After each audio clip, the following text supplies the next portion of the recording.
Hey, fourth grade friends, we are continuing dividing using area model and partial quotients, and this time we are dividing a 4-digit dividend by a 1-digit divisor. Okay, again, make sure, especially since we have a large dividend, that we have a wide enough area model and there's quite a bit of space in here to do all your regrouping and subtracting. Okay, so we have our 4-digit quotient, 1, 2, 3, 4. So we need 4 columns. Okay, we will write our divisor of 5 outside the box, the model, and we will write our 7,421 for our dividend. And again, there are different ways that you can use this model to divide. If you are not really good with using your factors, even though this is 5s, we should all know our 5s really well. We look at the greatest place value, and in this one, it is in the thousands place. So when I start writing my facts and my multiples, I'm going to start multiplying my 5 times 1,000, because again, it's a lot easier for us to multiply by tens, 100s, and thousands. You can even go 10, 20, 30, 40, 100, 200, 300, 400, and so on. Okay, so we're going to start with 5 times 1,000. That would give us 5,000. All right, that is really close, a lot closer than it would be if I were trying something else probably. Okay, so let me see if I can do 5 times 2,000. Okay, we know the basic fact is 5 times 2 is 10, but 5 times 2,000, we're going to have to multiply this 10 times 1,000 more, and that would give us a whopping 10,000, which is way more than 7,421. So we are going to use 5 times 1,000 equals 5,000. So 5 times 1,000 equals 5,000, and then we subtract.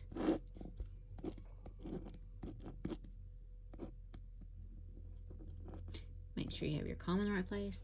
And we know that this is not a reasonable remainder because the remainder must be less than the divisor.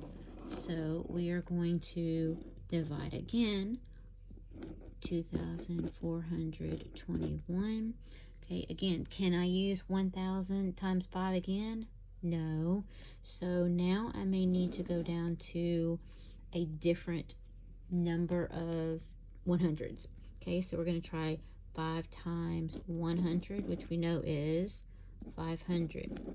Yeah, that doesn't touch it very much. So maybe I will try 5 times 500.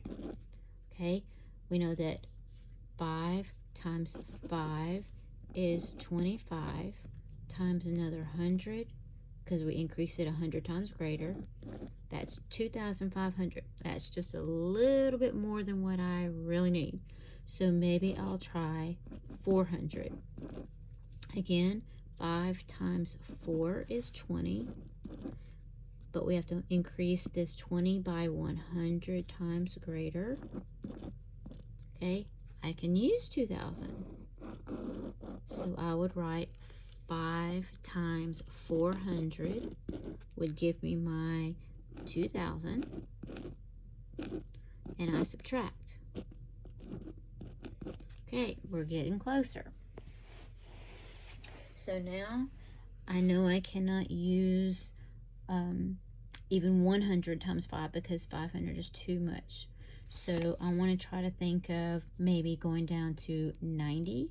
5 times 90. That would be 5 times 9 is 45. Increase that by 10, and that's 450. Still a little bit too much, so maybe try 80.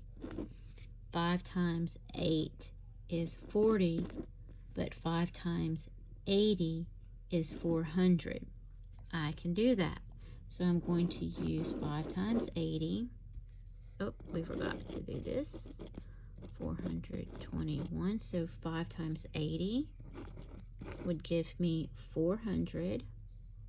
And I subtract, and we have 21. All right, we're getting real close. Now, I should know my fives really well to get close to 21. And I know that would be 5 times 4, which is 20. So I can use 5 times 4 would give me my 20. Subtract. And I have a remainder of 1. Is 1 a reasonable remainder for our divisor of 5? Yep. So we have a remainder of 1 that we have to use.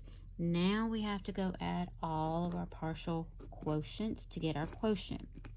So if I don't want to try this mentally and possibly make a mistake, I'll just stack them on top of each other, make sure that they're all lined up, nice and neat. And then I add all of my 0 placeholders to keep it all organized.